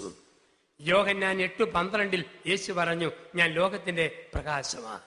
മത്തായി സുവിശേഷം 5:13-14 വാക്യങ്ങളിൽ പറയുന്നു, നിങ്ങൾ ഭൂമിയുടെ ഉപ്പും ലോകത്തിന്റെ പ്രകാശവുമാണ്. ക്രിസ്തു കുരിശിൽ മരിച്ചപ്പോൾ, ദൈവം മണ്ണിൽ മരിച്ചപ്പോൾ പ്രകാശം മിഴിപൂട്ടി, സൂര്യൻ ഇരുണ്ടുപോയി. ദൈവം ഒരിടത്ത് പ്രകാശമുണ്ട്. സീനായി മലയിൽ മോശ ദൈവത്തെ കണ്ടത് മുൾപടർപ്പിൽ കത്തിജ്വലിക്കുന്ന പ്രകാശനാളത്തിന്റെ പ്രഭയിലാണ്. ദൈവം പ്രകാശമാണ്. പ്രാർത്ഥിക്കുന്ന മനുഷ്യർക്ക് ദൈവം കൊടുക്കുന്നു ഒരു മുഖപ്രകാശം. അതുകൊണ്ടാണ് വിശുദ്ധരുടെ പടങ്ങളുടെ ചുറ്റും തലയുടെ ചുറ്റും ഒരു ചെറിയ പ്രകാശത്തിന്റെ പ്രഭാവലയം വരച്ചു വച്ചിരിക്കും. ദൈവവുമായി ബന്ധപ്പെട്ടവർക്ക് ദൈവം കൊടുക്കുന്ന ഒരു വലിയ സമ്മാനം പ്രകാശം. 2, പ്രാർത്ഥിക്കുന്ന വ്യക്തികൾക്ക് ദൈവം കൊടുക്കുന്ന രണ്ടാമതൊരു വലിയ ബോധ്യമാണ് വ്യക്തത. ദൈവം വ്യക്തത കൊടുക്കും പ്രാർത്ഥിക്കുന്ന ആൾക്കാർക്ക്. എന്താണ് ഈ വ്യക്തത? ഇന്നത്തെ അനുഭവങ്ങൾ നാളത്തെ എൻ്റെ നന്മയ്ക്ക് വേണ്ടിയാണ് ഈ വ്യക്തത. ഇന്നത്തെ എൻ്റെ അനുഭവങ്ങൾ നാളത്തെ എൻ്റെ നന്മയ്ക്ക് വേണ്ടിയാണ് ഈ വ്യക്തത. അതാണ് നമ്മൾ കാണുക. മോശയും ഏലിയായും അവനോട് സംസാരിക്കുന്നത് കൊണ്ട്. ആരാണ് മോശ, ഏലിയ? പഴയ നിയമത്തിൽ സഹനത്തിന്റെ പ്രതീകങ്ങളാണ്. പ്രവചനത്തിന്റെയും നിയമത്തിന്റെയും മേഖലയിൽ സഹനത്തിന്റെ പ്രതീകങ്ങളാണ് ഏലിയായും മോശയും. അവരെ രണ്ടുപേരെയും കാണിച്ചിട്ട് ദൈവം വ്യക്തമാക്കി കൊടുക്കുക, ഇവരുടെ സഹന പ്രവചനങ്ങൾ നാളെ യേശു ക്രിസ്തുവിൽ ജെറുസലേമിൽ പൂർത്തിയാകും. എൻ്റെ ഇന്നത്തെ ദുഃഖങ്ങളും ഇന്നത്തെ വേദനകളും ഇന്നത്തെ പരിശീലനങ്ങളും നാളത്തേക്ക് വേണ്ടി ദൈവം ഒരുക്കും എന്നുള്ള ഒരു വ്യക്തത നമുക്ക് കിട്ടുന്നു. ഒരു വ്യക്തത പ്രാർത്ഥിക്കുന്ന വ്യക്തികൾക്ക് കിട്ടുന്ന ഒരു ഉറപ്പ്, എൻ്റെ എല്ലാ സഹനങ്ങളും എൻ്റെ എല്ലാ വേദനകളും നാളത്തെ നന്മയ്ക്ക് വേണ്ടി ദൈവം ക്രമീകരിക്കുന്നതാ. അതല്ലേ ജെറമിയ 29:11, എനിക്ക് നിന്നെക്കുറിച്ച് ഒരു പദ്ധതിയുണ്ട്, നിന്റെ നാശത്തിനല്ല നിന്റെ നന്മയ്ക്കുള്ള പദ്ധതിയാണ്. ശുഭമായ ഭാവിയും ഭദ്രമായ പ്രത്യാശയും നൽകുന്ന അതിമനോഹരമായ ഒരു പദ്ധതി എനിക്ക് നിന്നെക്കുറിച്ചുണ്ട്. റോമാലേഖനം 8:28, ദൈവത്തെ സ്നേഹിക്കുന്നവർക്ക് അവന്റെ പദ്ധതി പ്രകാരം വിളിക്കപ്പെട്ടവർക്ക് അവിടുന്ന് സമസ്തവും നന്മയ്ക്കായി ഒരുക്കുന്നു. ഈ വ്യക്തതയാണ് പ്രാർത്ഥിക്കുന്ന മനുഷ്യർക്ക് കിട്ടുക. ചില തകർച്ചകൾ, ചില നൊമ്പരങ്ങൾ ജീവിതത്തിൽ വരുമ്പം മുറുമുറുക്കരുത്, പിറുപിറുക്കരുത്, ശപിക്കരുത്. വെറുതെ കണ്ണടച്ചിരിക്കുക. ഏതാനും ദിവസങ്ങൾ കഴിയുമ്പം നമുക്ക് ഏറ്റവും മോശം എന്ന് കരുതുന്ന, നമുക്ക് ഏറ്റവും വേദന തന്നു എന്ന് കരുതുന്ന അനുഭവങ്ങളിലും ദൈവം ഒളിച്ചു വെച്ച കൃപയുടെ അടയാളമുണ്ട്. സകല തകർച്ചകളും സകല നൊമ്പരങ്ങളും ദൈവകൃപയുടെ പ്രച്ഛന്ന വേഷങ്ങളാണ്. ഈ ഉറപ്പാണ് നമുക്ക് ലഭിക്കുക. ഒരു പദ്ധതിയുണ്ട്, നാശത്തിനല്ല നന്മയ്ക്കാണ്. ബോംബെയിൽ ജോലി ചെയ്യുന്ന ഒരു കുടുംബനാഥൻ എന്നും ഉച്ചയ്ക്ക് 12:30 ഇപ്പം ഫാക്ടറിയിലെ ജോലി കഴിഞ്ഞ് ഡൈനിങ് ഹാളിൽ ഭക്ഷണം കഴിക്കാൻ വേണ്ടി വരും. ഒരു ദിവസം വല്ലാതെ വിശന്നപ്പം 12 മണിക്ക് വന്നപ്പോൾ ഭക്ഷണത്തിനുള്ള പ്ലേറ്റ് കമഴ്ത്തി വെച്ചിരിക്കുന്നു. ഭക്ഷണം വിളമ്പിയിട്ടില്ല. അതിന് കീഴെ ഒരു നല്ല കവർ, ഒരു കത്ത് വന്ന ആ കവറ് ഈ പ്ലേറ്റിന് കീഴെ വെച്ചിരിക്കുന്നു. വിശപ്പ് കൊണ്ട് തലമരിക്കുക. എങ്കിലും കവറെടുത്ത് നോക്കിയപ്പം വലത്തോട് ചെരിച്ചിരിച്ച് എഴുതിയിരിക്കുന്ന ഇംഗ്ലീഷ് അക്ഷരം കണ്ടപ്പോഴേ മനസ്സിലായി, ഇത് പ്രിയതമ, കേരളത്തിൽ നിന്നും പ്രിയതമന് ബോംബെയിലേക്ക് അയച്ച കത്താണ്. വിശപ്പോട് തലമരിക്കുന്നു. എങ്കിലും ഭാര്യയുടെ കത്തല്ലേ, പ്രതീക്ഷയോടെ കവർ പൊട്ടിച്ചു. ഒരു കടലാസിൽ ഇങ്ങനെ എഴുതിയിരിക്കുന്നു, പ്രിയപ്പെട്ട ചേട്ടാ, ഈ വിശപ്പ് കൊണ്ട് കണ്ണിൽ ഇരുട്ട് കയറിയ വായിക്കുക. ആദ്യ ലൈൻ പ്രിയപ്പെട്ട ചേട്ടാ. പിന്നെ ഇവൾ അകത്തി എഴുതുന്ന രീതിയുണ്ട്. ചേട്ടന് സുഖമാണെന്ന് കരുതുന്നു. ഒരു കാര്യം പറഞ്ഞാൽ പ്രയാസപ്പെടരുത്. നമ്മുടെ കൊച്ചിനെ ഒരു പാമ്പ് കടിച്ചു. പിന്നെ ഒരു ചെറിയ ഗ്യാപ്പ്. പാമ്പ് കടിച്ചു എന്ന് കണ്ടപാടെ കണ്ണിൽ ഇരുട്ട്, വിശപ്പിന്റെ മരപ്പ്, വാർത്തയുടെ പെരുപ്പ് കൂടം കൊണ്ട് അടികിട്ടതുപോലെ ഇയാൾ പകുതി ബോധം പറഞ്ഞ് ഊട്ടുമേശയിലേക്ക് കുനിഞ്ഞു വീണു. ആകെ തളർന്നുപോയി. 12:30 കഴിഞ്ഞപ്പം ജോലിക്കാർ വന്നപ്പോൾ ഈ മനുഷ്യൻ ഇങ്ങനെ തളർന്ന് അബോധാവസ്ഥയിൽ എന്ന പോലെ മേശയെ തലയും വെച്ച് കിടപ്പുണ്ട്. അവർ കയ്യിൽ നിന്നും കടലാസ് മേടിച്ച് വെട്ടത്തി വായിച്ചു. മുഖത്ത് വെള്ളം തെളിച്ചു. ഇയാൾ ലാഭത്തെളിച്ചുവിട്ട കോഴിയെപ്പോലെ പരതി എഴുന്നേറ്റ് വന്നു. അപ്പൊ ഇവർ പറഞ്ഞു, മൊത്തം ഒന്ന് വായിക്കാൻ പറ്റും. ഇങ്ങനെ വായിച്ചപ്പോഴാണ് കാണുക, പ്രിയപ്പെട്ട ചേട്ടാ, പറയുന്നതുകൊണ്ട് പ്രയാസം തോന്നരുത്. നമ്മുടെ കുട്ടിയെ ഒരു പാമ്പ് കടിച്ചു കേട്ടോ. അതിനല്പം കീഴെയായിട്ട്, പക്ഷെ സാരപ്പെട്ടില്ല, കടിച്ചത് നീർക്കോലിപ്പാമ്പായിരുന്നു. അതിനുള്ള മരുന്ന് കൊടുത്തപ്പോൾ കുഞ്ഞിന്റെ മാറാതിരുന്ന പഴയ കരപ്പനും ചൊറിയും മാറി തുടങ്ങിയിട്ടുണ്ട്. ദൈവകൃപ പാമ്പ് കെട്ടിയുടെ രൂപത്തിൽ വന്നെന്ന് പറഞ്ഞാൽ മതിയല്ലോ. ഇപ്പം കൊച്ചും ഞാനും സുഖമായിട്ടിരിക്കുന്നു. ചേട്ടൻ ഈസ്റ്ററിന് വരുമ്പം ശേഷം കാര്യങ്ങൾ നേരി പറയാം, നിർത്തട്ടെ. ചേട്ടന്റെ സ്വന്തം തങ്കമ്മ ഉമ്മ എന്നും പറഞ്ഞ് കത്തങ്ങ് നിൽക്കുക. തുടങ്ങിയത് കുട്ടിയെ പാമ്പ് കടിച്ചെന്നും പറഞ്ഞ തീരുന്ന തങ്കമ്മയുടെ ഉമ്മയായിട്ടാണ്. പലപ്പോഴും ജീവിതത്തിൽ ഇങ്ങനെ തകർച്ചകളും നൊമ്പരങ്ങളും വേദനകളും വരുമ്പം നമ്മൾ പെട്ടെന്ന് തളർന്നു പോകും, തകർന്നു പോകും. പക്ഷെ കുറച്ച് കഴിയുമ്പം ഈ തകർച്ചകൾ, ഈ നൊമ്പരങ്ങൾ, ഈ വേദനകൾ ദൈവത്തോട് ചേർന്ന് നിൽക്കുമ്പം നമുക്കൊരു നന്മയായിട്ട് രൂപപ്പെടും. അതുകൊണ്ടാണ് പറയുക, ദൈവത്തെ സ്നേഹിക്കുന്നവർക്ക്, അവന്റെ പദ്ധതി പ്രകാരം വിളിക്കപ്പെട്ടവർക്ക് അവിടുന്ന് സമസ്തവും നന്മയ്ക്കായിട്ട് ഒരുക്കുന്നു. ഈ ഒരു ബോധ്യം, ഉറപ്പ് നമ്മുടെ ജീവിതത്തിൽ നമ്മൾ സൂക്ഷിക്കുക. എന്ത് നൊമ്പരത്തിലും എന്ത് തകർച്ചയിലും. ഇപ്പൊ ഒന്ന്, പ്രാർത്ഥിക്കുമ്പോൾ കിട്ടുന്ന ഒന്നാമത്തെ സമ്മാനം മുഖപ്രകാശം. 2, ഒരു വ്യക്തത. 3, പ്രാർത്ഥിക്കുന്നവർക്കെല്ലാം ദൈവം കൊടുക്കുന്ന ഒരു വലിയ സമ്മാനമാണ് ആത്മവിശ്വാസവും ധൈര്യവും. പ്രാർത്ഥിക്കുന്നവർക്കെല്ലാം ദൈവം ധൈര്യം കൊടുക്കും. തോമാസ് ശ്ലീഹ പ്രാർത്ഥിച്ചിട്ട് പറഞ്ഞു, വരൂ നമുക്ക് പോകാം, അവനോടൊപ്പം പോയി മരിക്കാം. ഫ്രാൻസിസ് സേവ്യർ പ്രാർത്ഥനയുടെ ശക്തിയിൽ വിദൂരസ്ഥമായി ഇന്ത്യയിൽ വന്നു തീരപ്രദേശങ്ങളിൽ സുവിശേഷം പ്രസംഗിച്ചു. ഇന്ന് ഗോവയിൽ അഴുകാത്ത ശരീരമായി ബോം ജീസസ് ദേവാലയത്തിൽ അദ്ദേഹം വിശ്രമിക്കുന്നു. യേശു പ്രാർത്ഥിച്ചു കഴിഞ്ഞ് പറഞ്ഞു, എന്നെ ഒറ്റിക്കൊടുക്കുന്നവൻ അടുത്തെത്തിയിരിക്കുന്നു, വരൂ പോകാം. അപ്പം പ്രാർത്ഥന നമുക്ക് തരുന്ന ഒരു വലിയ സമ്മാനമാണ് ധൈര്യം. പ്രാർത്ഥിക്കുന്നവർക്കെല്ലാം ധൈര്യമുണ്ട്. പ്രാർത്ഥിക്കുന്ന ഒരു അച്ഛന്, സിസ്റ്ററിന് സഭയിൽ ധൈര്യം. പ്രാർത്ഥിക്കുന്ന അപ്പന്, അമ്മയ്ക്ക് വീട്ടിൽ ധൈര്യം. പ്രാർത്ഥിക്കുന്ന കുട്ടികൾക്ക് പരീക്ഷ എഴുതാനായിട്ട് ധൈര്യം. പ്രാർത്ഥിക്കുന്നവർ ദൈവം കൊടുക്കുന്ന ഒരു വലിയ സമ്മാനമാണ് മനധൈര്യം. ആരെല്ലാം പ്രാർത്ഥിക്കുവോ അവർക്കെല്ലാം ദൈവം കൊടുക്കുന്നു ഒരു മനധൈര്യം, മാനസികമായ ധൈര്യം. ഇപ്പൊ നമ്മൾ ശരിക്കും പ്രാർത്ഥിക്കുമ്പം എന്തിനേയും ഏതിനെയും അതിജീവിക്കാനുള്ള ഒരു വിൽ പവർ, ഒരാന്തരികമായ ശക്തി ദൈവം നമുക്ക് തരുന്നു. പ്രാർത്ഥനയിൽ കിട്ടുന്ന ഒരു വലിയ ധൈര്യം. ഇംഗ്ലീഷിൽ വളരെ പ്രശസ്തമായ ഒരു പുസ്തകമുണ്ട്. ആ പുസ്തകത്തിന്റെ പേരാണ് പ്രേയർ ഈസ് പവർ. പ്രാർത്ഥനയാണ് ശക്തി. എഴുതിയത് ഫ്രാൻസിലെ നിരീശ്വരവാദിയായ ഒരു ഡോക്ടർ അലക്സിസ് കാൾ എഴുതിയ പുസ്തകമാണ് പ്രേയർ ഈസ് പവർ, പ്രാർത്ഥനയാണ് ശക്തി. ആ പുസ്തകത്തിൽ അദ്ദേഹം, ഈ അലക്സിസ് കാൾ ആരാണെന്ന് ചോദിച്ചാൽ നിരീശ്വരവാദിയായ ഫ്രാൻസിലെ ഒരു ഡോക്ടറായിരുന്നു. അദ്ദേഹത്തിന് ലൂർദിൽ മാതാവിൻ്റെ തീർത്ഥാടക സ്ഥലത്ത് നടക്കുന്ന അത്ഭുതങ്ങൾ വിശ്വസിക്കാൻ കഴിഞ്ഞില്ല. അദ്ദേഹം പറഞ്ഞു, അവിടെ ചെന്ന് 1 മാസം താമസിക്കാൻ എന്നെ അനുവദിച്ചാൽ ലൂർദിലെ അത്ഭുതങ്ങൾ കള്ളത്തരമാണെന്ന് ഞാൻ തെളിയിച്ചു തരാം. സഭ അനുവദിച്ചു. 1 മാസം താമസിച്ചപ്പോൾ അവിടെ നടന്ന അത്ഭുതങ്ങൾ അദ്ദേഹത്തെ അത്ഭുതസ്തബ്ധനാക്കി. 3 മാസം നീട്ടി ചോദിച്ചു. സഭ വീണ്ടും അനുവാദം കൊടുത്തു. 3 മാസങ്ങൾക്ക് ശേഷം ലൂർദിലെ അത്ഭുതങ്ങൾ കണ്ട് ബോധ്യമുറഞ്ഞ ആ മനുഷ്യൻ നിരീശ്വരവാദിയായ ഫ്രാൻസിലെ ഡോക്ടർ അലക്സിസ് കാൾ എഴുതിയ പുസ്തകമാണ് പ്രാർത്ഥനയാണ് ശക്തി. അദ്ദേഹം ഡോക്ടറായുള്ള പറയുന്നു, പ്രാർത്ഥിക്കുന്ന മനുഷ്യന്റെ ശരീരത്തിന്റെ 4 മേഖലകളിൽ അത്ഭുതം നടക്കും. 1, ഹൃദയത്തിന്റെ ഇടിപ്പ്. 2, തലച്ചോറിന്റെ പ്രവർത്തനം. 3, പേശീവ്യൂഹത്തിന്റെ പിരിമുറുക്കം. 4, ത്വക്കിന്റെ സംവേദനക്ഷമത. 4 മേഖലകളിൽ വലിയ മാറ്റം വരുന്നു പ്രാർത്ഥിക്കുമ്പം. അദ്ദേഹം പറയുകയാണ്, ലോകത്തെ ഏറ്റവും വലിയ ഊർജം ഉൽപ്പാദിപ്പിക്കുന്നത് പ്രാർത്ഥനയിലാണ്. ഏറ്റവും വലിയ ഊർജം ഉൽപ്പാദിപ്പിക്കുന്നത് പ്രാർത്ഥനയിലാണ്. അപ്പൊ പലപ്പോഴും ഈ ഊർജം നമ്മൾ തിരിച്ചറിയുന്നില്ല. ഏറ്റവും വലിയ ശക്തി, ഏറ്റവും വലിയ ഊർജം ദൈവം നമുക്ക് പ്രാർത്ഥനയിൽ നമുക്ക് സമ്മാനിക്കുന്നു എന്നാണ് അദ്ദേഹം പറയുക. നമ്മുടെയൊക്കെ ജീവിതത്തിൽ ഈ പ്രാർത്ഥനയുടെ ശക്തി നമ്മൾ അനുഭവിക്കുക, പ്രാർത്ഥിക്കുന്ന മനുഷ്യരായി നമ്മൾ മാറുക. പലപ്പോഴും നമ്മുടെയൊക്കെ പ്രാർത്ഥനയുടെ ഒരു പ്രത്യേകത, നമ്മൾ പ്രാർത്ഥിക്കുന്നത് പണ്ട് കാർട്ടൂൺ കഥാപാത്രങ്ങളായ ബോബനും മോളിയും കൂടെ പരീക്ഷ കഴിഞ്ഞ് വന്ന് പ്രാർത്ഥിച്ചതുപോലെ. ബോബനും മോളിയും സാമൂഹ്യ പാഠത്തിന്റെ പരീക്ഷ എഴുതാൻ പോയി. പരീക്ഷ കഴിഞ്ഞ് ബോബനും മോളിയും വീട്ടിൽ വന്നു. പ്രാർത്ഥനാ മുറിയിൽ കയറി മുട്ടുകുത്തി കരങ്ങൾ വിരിച്ചു പിടിച്ച് ബോബനും മോളിയും പ്രാർത്ഥിച്ചു, കർത്താവായ യേശുവേ, ഗംഗാനദിയും യമുനാ നദിയും പാകിസ്ഥാനിൽ കൂടെ ഒഴുക്കണേ. ഇതായിരുന്നു പ്രാർത്ഥന. കാരണം സാമൂഹ്യ പാഠത്തിന്റെ പരീക്ഷ പേപ്പറിൽ ഒരു ചോദ്യം, ഗംഗായും യമുനായും ഒഴുകുന്ന രാജ്യമേത്? ബ്രാക്കറ്റിൽ 4 സ്ഥലങ്ങളുടെ പേര്, ഇന്ത്യ, ബംഗ്ലാദേശ്, ബർമ്മ, പാകിസ്ഥാൻ. പരീക്ഷാവളി കഴിയുമ്പം ഉത്തരവറിയത്തില്ലാത്ത കുട്ടികൾ മുകളിലത്തെ ഉത്തരത്തെ നോക്കിയിട്ട് പേന കറക്കി ഒരു കുത്തുണ്ട്. ബോബനും മോളിയും കറക്കി കുത്തുകൊണ്ടത് പാകിസ്ഥാനിട്ട് എടുത്തെഴുതി പാകിസ്ഥാൻ. പുറത്തിറങ്ങിയപ്പം വിവരമുള്ള കുട്ടികൾ പറഞ്ഞു, മണ്ടച്ചാരെ മണ്ടി, ഗംഗായും യമുനായും ഒഴുകുന്നത് പാകിസ്ഥാനിൽ കൂടെയാണോ, ഭാരതത്തിൽ കൂടെയല്ലേ? ഇനി ബോബനും മോളിക്കും ഒരു മാർക്ക് കിട്ടണോ? ദൈവമായ കർത്താവ് ഒരു വലിയ കോലും കൊണ്ടുവന്ന് ഗംഗായും യമുനായും കുത്തിപ്പറിച്ച് പാകിസ്ഥാനിൽ ഒഴുകിയാൽ ബോബനും മോളിക്കും സാമൂഹ്യ പാഠത്തിന് ഒരു മാർക്ക് കിട്ടും.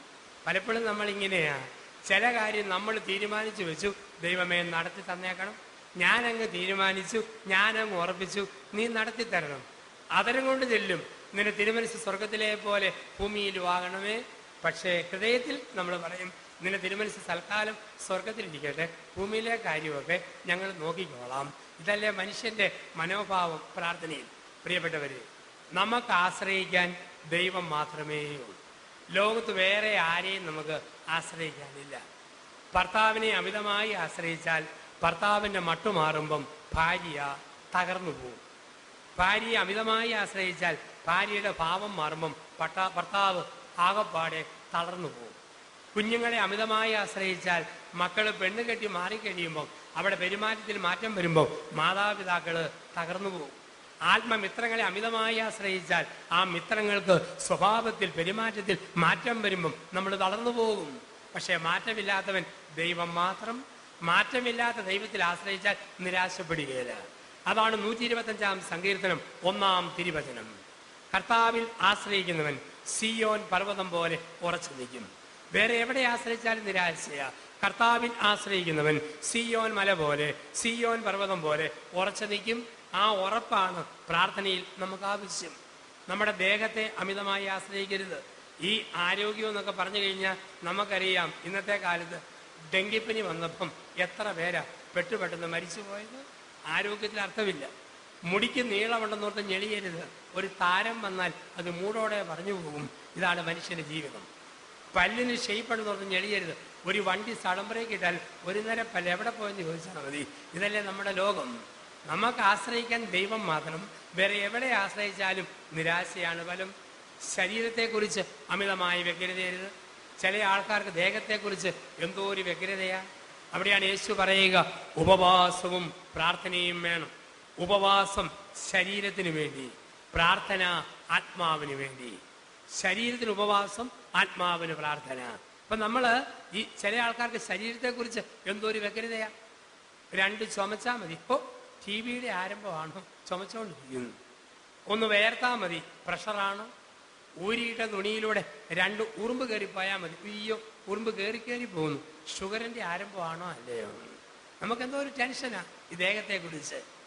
ശരീരത്തെക്കുറിച്ച് അമിതമായ ടെൻഷൻ ആവശ്യമില്ല. ശരീരമെന്ന് വെച്ചാൽ നമുക്കറിയാം, ഈ ഭൂമിയിൽ പുഴുവിൻ്റെ പലഹാരങ്ങൾ നമ്മുടെ ദേഹം മുഴുക്കും തോറും പള്ളിയുടെ പരിസരത്തെ പുഴുക്കൾ നമ്മളെ നോക്കിച്ചിരിക്കുന്നു. നല്ല സുന്ദരി പെണ്ണുങ്ങൾ 1-ാം തരം സാരിയും ബ്ലൗസും ധരിച്ച് ടിപ്പ് ടോപ്പായിട്ട് ഇങ്ങനെ നടന്നു പോകുന്ന കണ്ടാൽ തോന്നും ഇവളാണ് ഗബ്രിയേൽ മാലാഹായുടെ ഇളയ പെങ്ങൾ. ഇങ്ങനെ നടന്നു പോകുമ്പോൾ പള്ളിയുടെ പരിസരത്തിരുന്ന് ഒരുപാട് പുഴുക്കൾ നിങ്ങളെ നോക്കിച്ചിരിക്കുന്നു. എന്നാ പറഞ്ഞോണ്ട് പിന്നെ നാളത്തെ പലഹാരങ്ങൾ നടന്നു പോകുന്ന പോക്ക് കണ്ടില്ലേ? ഇത്രയുള്ള മനുഷ്യന്റെ ജീവിതം എന്ന് പറയാൻ. നമുക്ക് ആശ്രയിക്കാൻ ദൈവം മാത്രം. ലോകത്തൊന്നിലും നമുക്ക് ആശ്രയിക്കാൻ പറ്റുകയില്ല. തമ്പുരാന്റെ അടുക്കൽ മാത്രം നമ്മുടെ ആശ്രയം. നമ്മുടെ ശരീരത്തെക്കുറിച്ച് അമിതമായ വ്യഗ്രത വേണ്ട. ദൈവത്തിൽ ആശ്രയിക്കുക. എങ്കിൽ കർത്താവായ യേശു പ്രാർത്ഥനയുടെ 5 രീതികൾ നമ്മളെ പഠിപ്പിക്കുന്നു. കർത്താവായ യേശു പ്രാർത്ഥിക്കുന്നതിൻ്റെ 5 രീതികൾ നമ്മളെ ഓർമ്മിപ്പിക്കുന്നു. അത് കാണുമ്പോൾ ഈ 1 മണിക്കൂർ നമുക്കിവിടെ പൂർത്തിയായിട്ട് വരികയാണ്. കർത്താവായ യേശു പ്രാർത്ഥനയുടെ 5 രീതികൾ നമ്മളെ പഠിപ്പിക്കുന്നു. ജീവിതത്തിൽ മുറുകെ പിടിക്കേണ്ട 5 രീതികൾ. 1, വിശ്വാസത്തോടെ പ്രാർത്ഥിക്കണം. പ്രാർത്ഥിക്കുമ്പോൾ വിശ്വാസത്തോടു കൂടി പ്രാർത്ഥിക്കണം. അതാണ് മത്തായിയുടെ സുവിശേഷം 9-ാം അധ്യായം 16 മുതലുള്ള വാക്യങ്ങൾ. ഒരു ജനസമൂഹത്തിൽ യേശു തിക്കി ഞെക്കി ഞെരിഞ്ഞ് നടന്നു പോയപ്പോൾ രക്തസ്രാവമുള്ള ഒരു സ്ത്രീ വന്ന് അവന്റെ വസ്ത്രത്തിന്റെ വിളിമ്പിൽ തൊട്ടു. വിശ്വാസത്തോടെ ആ നിമിഷം രക്തസ്രാവം വിട്ടുമാറി. അവൾ പേടിച്ചു വിറച്ചു. സാധാരണഗതിയിൽ രോഗം മാറുമ്പോൾ സന്തോഷിക്കുക വേണ്ടത്, പക്ഷെ അവൾ പേടിച്ചു വിറച്ചു എന്നാണ് പറയുക. അതിന്റെ കാരണം യഹൂദ പാരമ്പര്യത്തിൽ രോഗശാന്തി ഒരു വ്യക്തിയുടെ സ്വകാര്യ സ്വത്താണ്. അപ്പൊ ഈ വ്യക്തിയുടെ സ്വകാര്യ സ്വത്തായ രോഗശാന്തി വ്യക്തിയുടെ അനുവാദമില്ലാതെ ചോർത്തിയെടുത്താൽ മോഷണക്കുറ്റം ആരോപിക്കപ്പെടും. അതുകൊണ്ട് ഇവൾ പേടിച്ചു വിറച്ചു എന്നാണ് പറയുക. അവൾ പേടിച്ചു വിറച്ചു. യേശു തിരിഞ്ഞു ചോദിച്ചു, ആരാണ് എന്നെ തൊട്ടത്? എല്ലാവരും അങ്ങോട്ടും ഇങ്ങോട്ടും നോക്കി. യേശു പറഞ്ഞു, എന്നിൽ നിന്നും ശക്തി പുറപ്പെട്ടിരിക്കുന്നു. എന്നിട്ട് പറഞ്ഞു, നിന്റെ വിശ്വാസം നിന്നെ രക്ഷിച്ചിരിക്കുന്നു. വിശ്വാസത്തോടെ വേണം നമ്മൾ പ്രാർത്ഥിക്കാൻ. ഒരു കാര്യം ചോദിക്കുമ്പം അത് കിട്ടും എന്നുള്ള ഉറപ്പ്, ബോധ്യം, വിശ്വാസം നമ്മുടെ ജീവിതത്തിൽ നമുക്ക് വേണം. പലപ്പോഴും നമ്മളിങ്ങനെ അതര വ്യായാമമാണ്. കുറേയേറെ കാര്യങ്ങൾ നമ്മൾ പറയും, കിട്ടുമോ ഇല്ലയോ നമുക്ക് ഉറപ്പൊന്നുമില്ല അങ്ങ് പറയുന്നു. മാർച്ച് മാസത്തിലെ കൊടും വെയിലത്ത് ഉച്ച കഴിഞ്ഞ് 2:30 മണി സമയത്ത് 35 വയസ്സുള്ള അപ്പനും 30 വയസ്സുള്ള അമ്മയും കൂടെ പള്ളിയിൽ പോകുന്നു. 7 വയസ്സുള്ള മോൻ ചോദിച്ചു, ഡാഡിയും മമ്മിയും എവിടെ പോവുക? അവർ പറഞ്ഞു, ഞങ്ങൾ പള്ളിയിൽ പോവുക. എന്നാത്തിനാ? മഴ പെയ്യാനുള്ള പ്രാർത്ഥന വികാരിയച്ഛൻ പള്ളിയിൽ വെച്ചിട്ടുണ്ട്, അതിൽ പങ്കെടുക്കാൻ പോവുക. അപ്പോൾ 7 വയസ്സുകാരൻ്റെ ന്യായമായ സംശയം, നിങ്ങളെന്തേ കൊടയില്ലാതെ പോന്നു? അപ്പനും അമ്മയും അച്ഛനെ സൂപ്പിക്കാൻ പോകുന്നതാ. കൊച്ചിനറിയാം ഇത് മഴ കിട്ടും. വിശ്വാസത്തോടെ പ്രാർത്ഥിക്കണം. അതുകൊണ്ടാണ് പറയുക, നീ പ്രാർത്ഥിക്കുക, നീ പ്രാപിക്കുക. നീ പ്രാർത്ഥിക്കുക, നീ പ്രാപിക്കുക. ഇതാണ് വിശ്വാസത്തോടെയുള്ള പ്രാർത്ഥന. നീ പ്രാർത്ഥിക്കുക, നീ പ്രാപിക്കുക. യാക്കോബിന്റെ 12 മക്കൾക്കായി ജോഷുവ കാനാൻ ദേശം വീതം വെച്ചു കൊടുത്തു. കാനാൻ ദേശത്തിന്റെ 1/3 ജോഷുവായുടെയും ഇസ്രായേൽക്കാർക്കും കിട്ടിയിട്ടുണ്ട്. കയ്യിൽ കിട്ടാത്ത 2/3 കൂടെയാണ് ജോഷുവ വീതം വെച്ചു കൊടുക്കുക. അപ്പോൾ അവർ ചോദിച്ചു, ഞങ്ങളുടേതല്ലാത്ത ദേശം, നമുക്ക് കിട്ടിയിട്ടില്ലാത്ത ദേശം ഏതധികാരത്തിലാ വീതം വെച്ച് തരുന്നത്? അപ്പോൾ ജോഷുവ പറഞ്ഞു, ദൈവം തരാമെന്ന് പറഞ്ഞാൽ തരും. നീ പ്രാർത്ഥിക്കുക, നീ പ്രാപിക്കുക. നീ പ്രാർത്ഥിക്കുക, നീ പ്രാപിക്കുക. ഉറപ്പിൽ കൊടുത്തു. പിന്നീട് അതും കൂടെ കിട്ടി. ഓർത്ത് നോക്കിക്കേ, ഒരു അപ്പൻ മക്കൾക്ക് വീതം വെച്ച് കൊടുത്തപ്പം ഇളയവന്റെ ഷെയർ കുറഞ്ഞു പോയി. ഉടനെ അപ്പം പറയാ, സാരമില്ല മോനെ, കോഴിക്കോട് ഗുരുവായൂർ റോഡ് നിനക്കുള്ളതാ, എടുത്തോന്ന് പറഞ്ഞാൽ ഏതെങ്കിലും മക്കൾ സമ്മതിക്കുമോ? ഇതുപോലെയാണ് ജോഷുവ ഒരു ദേശം കാണിച്ചിട്ട് പറഞ്ഞു, ഇത് എടുത്തോ, ദൈവം തരും എന്നുള്ള ഒറ്റ ഉറപ്പ്. വിശ്വാസത്തോടെ കൊടുത്തു, അത്ഭുതങ്ങൾ നടന്നു. അതുകൊണ്ടാണ് പറയുക, നമുക്ക് നല്ല വിശ്വാസം വേണം. ഒരു കാര്യം ചോദിച്ചാൽ കിട്ടുമെന്നുള്ള വിശ്വാസം. അതല്ലേ മഗ്ദലേനെ കാര്യം മറിയം പറഞ്ഞത്, എൻ്റെ ഗുരുവിനെ എവിടെ വെച്ചെന്ന് പറയുക, അവനെ ഞാൻ എടുത്തുകൊണ്ട് പോകോളാം. ഈ ഒരു ദാർഢ്യം വേണം, പിടിവാശി വേണം. ഈ കുഞ്ഞു പിള്ളേരെ സംബന്ധിച്ച് അവരുടെ ഹൈക്കമാൻഡ് അപ്പനും അമ്മയുമാണ്. അപ്പനും അമ്മയുമാണ്. അമ്മ പറഞ്ഞാൽ പിന്നെ അവർക്ക് അപ്പീലില്ല. ഇതാണ് അമ്മയിലുള്ള വിശ്വാസം.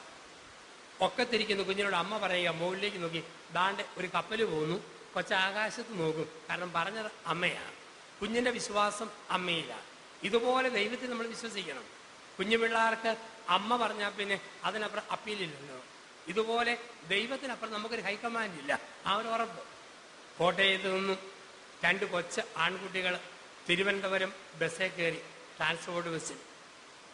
കുറച്ച് കഴിഞ്ഞ് കണ്ടക്ടറോട് പറഞ്ഞു, സാറേ തിരുവല്ല ആവുമ്പം ഞങ്ങളോട് ഒന്ന് പറഞ്ഞേക്കണം. കണ്ടക്ടർ പറഞ്ഞു, മക്കൾ പോയിരുന്നു, അവിടെ പോയിരുന്നു, ഉറങ്ങിക്കൂ, തിരുവല്ല ആകുമ്പോൾ ഞാൻ പറഞ്ഞേക്കാം. ചിങ്ങവനം എന്ന സ്ഥലത്ത് ചെന്നപ്പോൾ അവർ ചോദിച്ചു, സാറേ ഇതാണോ തിരുവല്ല? നിനക്കെടുത്താതെ പോടാ, ആകുമ്പം പറയാമെന്ന് പറഞ്ഞില്ലേ, പോയി ഇരിക്കാൻ പറഞ്ഞു. ഇവർ പേടിച്ചു പോയി. ഇവർ ചെന്നിരുന്നു. ചങ്ങനാശ്ശേരി ആയപ്പോൾ ഒന്ന് നോക്കി, കണ്ടക്ടർ കണ്ണുരുട്ടി. ഇരിക്കാനല്ലേ പറഞ്ഞത്, ആകുമ്പം പറഞ്ഞേക്കാം. ഇവർ ഉറങ്ങിപ്പോയി, കണ്ടക്ടറും ഉറങ്ങിപ്പോയി. തിരുവല്ല ആയപ്പോൾ ആൾക്കാർ ബഹളം വെച്ചു. 2 കുഞ്ഞുങ്ങൾ പറഞ്ഞതല്ലേ തിരുവല്ല ആകുമ്പം പറയണമെന്ന്.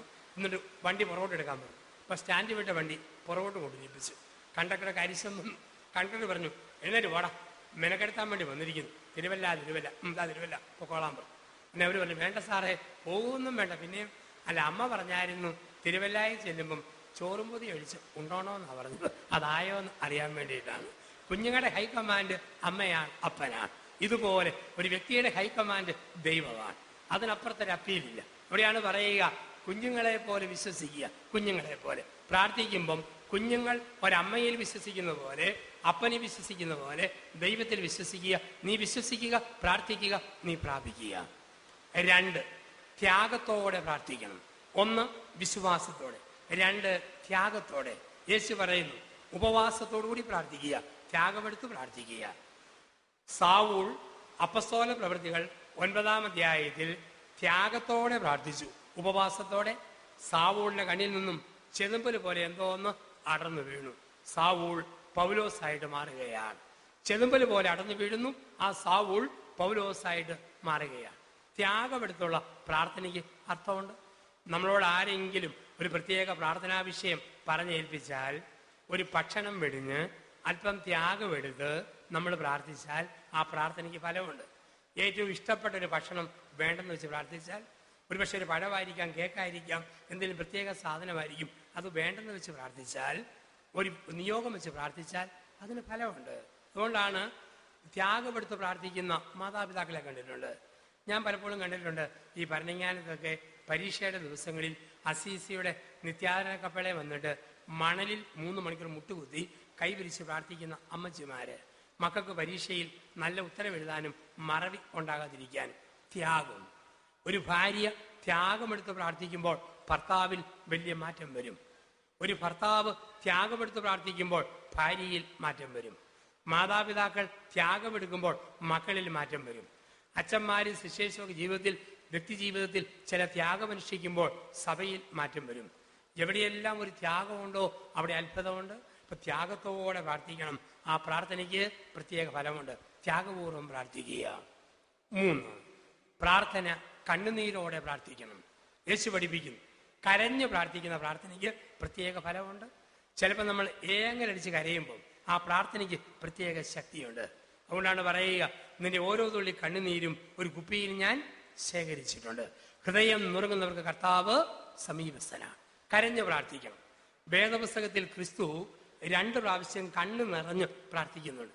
2 അവസരങ്ങളിൽ ക്രിസ്തുവിന്റെ കണ്ണ് നിറയുന്നുണ്ട് വിശുദ്ധ ബൈബിളിൽ. 1, മത്തായി 23 അവസാനത്തെ 3 വാക്യങ്ങൾ. മത്തായി സുവിശേഷം 23 അവസാന വാക്യങ്ങൾ. ഒലിവുമല ഇറങ്ങി വരുന്ന യേശു ബത്ഫഗയിൽ നിന്ന് അക്കരെയുള്ള ജെറുസലേമിനെ നോക്കി കണ്ണ് നിറഞ്ഞ് പറയുക, ജെറുസലേം ജെറുസലേം, പിടക്കോടി അതിന്റെ കുഞ്ഞുങ്ങളെ ചിറകിൽ ഒതുക്കുന്നത് പോലെ ഞാൻ കാത്തിട്ടും പ്രവാചകന്മാരെ കല്ലെറിഞ്ഞവളെ ദുരിതം. മത്തായി സുവിശേഷം 23 അവസാന വാക്യങ്ങളും 24 അധ്യായത്തിന്റെ 1, 2 വാക്യങ്ങളിലും നെടുവീർപ്പിട്ട് പ്രാർത്ഥിക്കുന്ന യേശുവിനെ കാണാം. 2ാമത് യേശു കരയുന്നത് യോഹന്നാൻ 11:35. വിശുദ്ധ ബൈബിളിലെ ഏറ്റവും ചെറിയൊരു വചനം. യേശു കരഞ്ഞു. യോഹന്നാൻ 11:35. യേശു കരഞ്ഞു. കണ്ണുനീരോടുകൂടി യേശു പ്രാർത്ഥിച്ചു. കണ്ണുനീരോടെ പ്രാർത്ഥിച്ചപ്പോൾ ആ പ്രാർത്ഥനയ്ക്ക് ഫലമുണ്ടായി. എന്ത് സംഭവിച്ചു? 2 പ്രാവശ്യം ക്രിസ്തുവിന്റെ കണ്ണുകൾ നിറഞ്ഞപ്പോൾ 2 വലിയ അത്ഭുതങ്ങൾ ലോകത്തുണ്ടായി. ആദ്യം ബത്ഫഗയിൽ നിന്ന് ജെറുസലേമിനെ നോക്കി കണ്ണു നിറഞ്ഞപ്പോൾ ക്രിസ്തുവിന്റെ കുരിശുമരണം കഴിഞ്ഞ് 37 വർഷം കഴിഞ്ഞ് ജെറുസലേം നഗരം കല്ലിന്മേൽ കല്ല് ശേഷിക്കാതെ തകർന്നു വീണു.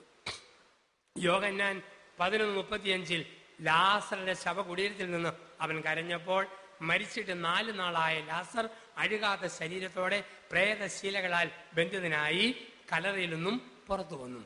2 പ്രാവശ്യം കരഞ്ഞു പ്രാർത്ഥിച്ചപ്പോൾ 2 വലിയ അത്ഭുതങ്ങൾ നടന്നു. അപ്പൊ നമ്മളോടും പറയുന്നു, കരഞ്ഞുള്ള പ്രാർത്ഥന. പ്രപഞ്ചം മുഴുവൻ പഠിപ്പിക്കുന്ന ഒരു പാഠം, എവിടെ കണ്ണുനീരുണ്ടോ അവിടെ വലിയ മാറ്റമുണ്ടെന്ന് ഒന്ന് ഓർത്ത് നോക്കിക്കേ. കാക്കക്കുഞ്ഞ് കരഞ്ഞാൽ തള്ളക്കാക്ക പറന്നു വന്ന് കൊത്തും. കോഴിക്കുഞ്ഞ് കരഞ്ഞാൽ തള്ളക്കോഴി ചിറകടിച്ച് കൊത്താൻ വരും. ആട്ടുംകുഞ്ഞ് കരഞ്ഞാൽ തള്ളയാട് കൊമ്പ് കൊലുക്കും. പശുക്കിടാവ് കരഞ്ഞാൽ തള്ളപ്പശു കുത്താൻ വരും. ഇടിമുഴക്കം പോലും കേൾക്കാതെ ഉറങ്ങുന്ന അമ്മ കുഞ്ഞ് കരഞ്ഞാൽ ചാടി എഴുന്നേക്കും. കാക്കക്കുഞ്ഞ് കരഞ്ഞാൽ തള്ളക്കാക്ക പറന്നു വന്ന് കൊത്തും. കോഴിക്കുഞ്ഞ് കരഞ്ഞാൽ തള്ളക്കോഴി ചിറകടിക്കും. ആട്ടുംകുഞ്ഞ് കരഞ്ഞാൽ തള്ളയാട് കൊമ്പ് കൊലുക്കും. പശുക്കിടാവ് കരഞ്ഞാൽ തള്ളപ്പശു കുത്താൻ വരും. ഇടിമുഴക്കം പോലും കേൾക്കാത്ത അമ്മ കുഞ്ഞ് കരഞ്ഞാൽ ചാടി എഴുന്നേക്കും. എങ്കിൽ കുരിശിന് മുമ്പിലിരുന്ന് കരഞ്ഞാൽ ക്രൂശിതൻ ഇറങ്ങി വരും. കുർബാനയുടെ മുമ്പിലിരുന്ന് കരഞ്ഞാൽ കുർബാനയിലെ തമ്പുരാൻ ഇറങ്ങി വരും. വേദപുസ്തകത്തിന് മുമ്പിലിരുന്ന് കരഞ്ഞാൽ ബൈബിളിലെ ദൈവം ഇറങ്ങി വരും. കരഞ്ഞുള്ള പ്രാർത്ഥനയ്ക്ക് പ്രത്യേക ഉത്തരവുണ്ട്, ഫലമുണ്ട്. അതുകൊണ്ടാണ് ഈ ജെറുസലേം പുത്രിമാരെ, നിങ്ങളെയും നിങ്ങളുടെ മക്കളെയും ഓർത്ത് കരഞ്ഞുകൊള്ളുക. ജെറുസലേം പുത്രിമാരെ, എന്നെക്കുറിച്ച് നിങ്ങൾ കരയേണ്ട, നിങ്ങളെയും നിങ്ങളുടെ മക്കളെയും ഓർത്ത് കരഞ്ഞുകൊള്ളുക. അപ്പൊ ഉള്ളിത്തട്ടി നെടുവീർപ്പിട്ട് കണ്ണുനീർ ചിന്തി കരഞ്ഞുള്ള പ്രാർത്ഥന, തീഷ്ണമായ പ്രാർത്ഥന, ആ പ്രാർത്ഥനയ്ക്ക് പ്രത്യേകമായ ഫലമുണ്ട്. അപ്പൊ 1, വിശ്വാസത്തോടെ പ്രാർത്ഥിക്കുക. 2, ത്യാഗമെടുത്ത് പ്രാർത്ഥിക്കുക. 3, കണ്ണുനീരോടെ പ്രാർത്ഥിക്കുക. 4, പ്രാർത്ഥനയുടെ 4ാമത്തെ രീതി യേശു പഠിപ്പിക്കുന്നത് നിലനിൽപ്പോടെ പ്രാർത്ഥിക്കണം. നിലനിൽപ്പോടെ പ്രാർത്ഥിക്കണം. അതാണ് ലൂക്കായുടെ സുവിശേഷം 18-ാം അധ്യായം 1 മുതൽ 8 വരെ വാക്യങ്ങൾ. ലൂക്ക 18, 1 മുതൽ 8 വരെ വാക്യങ്ങൾ. നിലനിൽപ്പോടുകൂടി പ്രാർത്ഥിക്കണം. അവിടെ പറയുകയാണ്, ഭഗ്നാശരാകാതെ നിരന്തരം പ്രാർത്ഥിക്കണമെന്ന് പഠിപ്പിക്കുവാൻ യേശു അവരോട് ഒരു ഉപമ അരുളി ചെയ്തു. ദൈവത്തെ ഭയപ്പെടുകയോ മനുഷ്യനെ മാനിക്കുകയോ ചെയ്യാത്ത ഒരു ന്യായാധിപൻ ഒരു ഗ്രാമത്തിൽ ഉണ്ടായിരുന്നു. ആരാണോ കൂടുതൽ കൈക്കൂലി കൊടുത്തത് അവർക്ക് അനുകൂലമായി നീതി നടത്തിക്കൊടുത്ത ഒരു ജഡ്ജി. ഒരു വിധവ, പൈസ കൊടുക്കാനില്ലാത്തവൾ വലിയവായിലെ കരഞ്ഞ് നിലവിളിച്ച് അവിടെ നിന്നു. അവസാനം അവളുടെ നിലവിളി മാറ്റാൻ വേണ്ടി അവക്ക് നീതി നടത്തി കൊടുത്തു. എന്നിട്ട് പറയുക, ക്രൂരനായ ന്യായാധിപൻ വിധവയുടെ കണ്ണുനീരിന് മുമ്പിൽ മനസ്സ് മാറിയെങ്കിൽ തന്നെ വിളിച്ചു പ്രാർത്ഥിക്കുന്നവരോട് സ്വർഗസ്നായ പിതാവ് എത്രയധികമായി കരുണ കാണിക്കില്ല, ആത്മാവിനെ നൽകുകയില്ല. നിലനിൽപ്പോടെ പ്രാർത്ഥിക്കണം. യേശുവിനറിയാം, യേശുവിൻ്റെ കാലഘട്ടത്തിലും അന്നും ഇന്നും എന്നും ഒരു കാര്യം നടക്കാൻ ഏറ്റവും കാലതാമസം എടുക്കുന്നത് കോടതിയിലാണ്. അതുകൊണ്ടാണ് പ്രാർത്ഥിക്കുമ്പം കോടതിയുടെ അന്തരീക്ഷം പറഞ്ഞു തരിക. ദൈവം പ്രവർത്തിക്കാനും ചിലപ്പം കാലതാമസം എടുക്കും. അതല്ലേ വേദപുസ്തകം മുഴുവൻ പഠിപ്പിക്കുന്ന പാഠം. ദൈവം പ്രവർത്തിക്കാൻ വേണ്ടി നീണ്ട കാലം കാത്തിരുന്നു. അബ്രാഹം, പൂർവ്വപിതാവായ അബ്രാഹം കല്യാണം കഴിച്ചപ്പം വയസ്സ് 18, കൊച്ചുണ്ടാകുമെന്ന് വാഗ്ദാനം കിട്ടിയത് 75-ാം വയസ്സിൽ. കല്യാണം കഴിഞ്ഞ് 57 വർഷം കാത്തിരുന്നപ്പോഴാണ് ഒരു കുഞ്ഞിക്കാലിന്റെ വാഗ്ദാനം ദൈവത്തിൽ നിന്ന് വരിക. കൊച്ചുണ്ടായതോ വാഗ്ദാനത്തിന്റെ സിൽവർ ജൂബിലി ആഘോഷം നടത്തുന്ന 100-ാം വയസ്സിലാണ് കുഞ്ഞുണ്ടാവുക. നീണ്ടകാലം കാത്തിരിക്കുന്നു. അതുകൊണ്ടാണ് ബൈബിളിൽ ഓരോന്നും നീണ്ടകാലം കാത്തിരുന്നിട്ടാ. അബ്രാഹം അപ്പനായത് 100-ാം വയസ്സിൽ, മോശ നേതാവായി തെരഞ്ഞെടുക്കപ്പെട്ടത് 80-ാം വയസ്സിൽ, ഹന്ന സാമൂലിന്റെ അമ്മയായത് വാർദ്ധക്യത്തിൽ, സക്കറിയ അപ്പനായതും എലിസബത്ത് അമ്മയായതും വാർദ്ധക്യത്തിൽ. നീണ്ടകാല കാത്തിരിപ്പിന് ശേഷമാ ദൈവത്തിന്റെ വാഗ്ദാനങ്ങൾ നിറവേറുക. ചില കാര്യങ്ങൾക്ക് ക്ഷമ വേണം. കാത്തിരുന്നുള്ള പ്രാർത്ഥന, നിലനിൽപ്പോടെ പ്രാർത്ഥിക്കുക.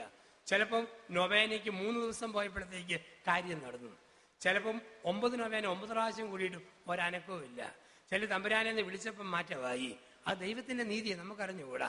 നമ്മൾ നിരാശപ്പെടരുത്, ചോദിച്ചുകൊണ്ടിരിക്കണം, നിരന്തരം ചോദിക്കണം. വിധവ ന്യായാധിപനെ ശല്യപ്പെടുത്തതുപോലെ ദൈവത്തോട് ചോദിച്ചുകൊണ്ടിരിക്കണം, ദൈവത്തോട് ചോദിക്കണം. അവസാനമായിട്ട് പറയുന്നു, എളിമയോടെ പ്രാർത്ഥിക്കണം, എളിമയോടെ പ്രാർത്ഥിക്കണം. എന്താണ് എളിമ? ലൂക്കാസ് സുവിശേഷം 18:9 മുതലുള്ള വാക്യങ്ങൾ. പരിസേയനും ചുങ്കക്കാരനും. ചുങ്കക്കാരൻ അഹങ്കാരത്തോടെ പ്രാർത്ഥിച്ചു, പരിസേയൻ എളിമയോടെ പ്രാർത്ഥിച്ചു. ചുങ്കക്കാരൻ അഹന്തയോടെ പ്രാർത്ഥിച്ചു, പരിസേയൻ ചുങ്കക്കാരൻ എളിമയോടെ പ്രാർത്ഥിച്ചു, പരിസേയൻ അഹങ്കാരത്തോടെ പ്രാർത്ഥിച്ചു. ക്രിസ്തു പറഞ്ഞു, അഹങ്കാരത്തോടെ പ്രാർത്ഥിച്ച പരിസേയന്റെ പ്രാർത്ഥന കേട്ടില്ല, എളിമയോടെ പ്രാർത്ഥിച്ച ചുങ്കക്കാരന്റെ പ്രാർത്ഥന ഞാൻ കേട്ടിരിക്കുന്നു. എളിമയോടെ പ്രാർത്ഥിക്കണം. ഒരിക്കലും അഹങ്കാരം വരുത്. ഞാൻ ഇന്ന ജോലിക്കാരനാണ്, ഇന്ന വീട്ടിലെയാണ്, ഇന്ന കുലവാണ്, ഇന്ന മഹിമയാണ്, ഇതൊന്നും പാടില്ല. അഹങ്കാരമുള്ളിടത്ത് പ്രാർത്ഥനയ്ക്ക് ഉത്തരം കിട്ടിയല്ല. എളിമപ്പെടുമ്പോൾ, വിനയപ്പെടുമ്പോൾ പ്രാർത്ഥനയ്ക്ക് ഉത്തരം കിട്ടും. നീ എത്രത്തോളം ഉന്നതനാണോ അത്രയും നിന്നെ തന്നെ താഴ്ത്തുക. എളിമയോടെയുള്ള പ്രാർത്ഥനയുടെ ഭാഗമാണ് മധ്യസ്ഥ പ്രാർത്ഥന. ചോദിച്ചോണം. നോക്ക് എന്ത് പ്രാർത്ഥനയായിരിക്കുന്നത്. എത്ര പേര് ചോദിച്ച പ്രാർത്ഥനകളാ കെട്ടുകെട്ടായിട്ടിരിക്കുക തമ്പുരാന്റെ തിരുസന്നിധിയിൽ. എത്ര പേരെ ഈ നിമിഷം ടെലിഫോണിലൂടെ പ്രാർത്ഥന ചോദിച്ചുകൊണ്ടിരിക്കുക. നമ്മൾ അച്ഛന്മാരോടോ സിസ്റ്റേഴ്സിനോടോ പ്രായമായ കാരണവന്മാരോടോ പ്രാർത്ഥനാരൂപങ്ങളോടൊക്കെ നമ്മുടെ കാര്യം പറയണം. നമ്മുടെ കാര്യം പറഞ്ഞ് നമ്മൾ ഏൽപ്പിക്കണം. അങ്ങനെ പറഞ്ഞ് ഏൽപ്പിക്കണം. അങ്ങനെ ഏൽപ്പിക്കുമ്പോൾ നമ്മുടെ എളിമയാണ്. നമ്മളങ്ങനെ ഏൽപ്പിക്കുമ്പം ദൈവം നമ്മുടെ എളിമ കാണുന്നു.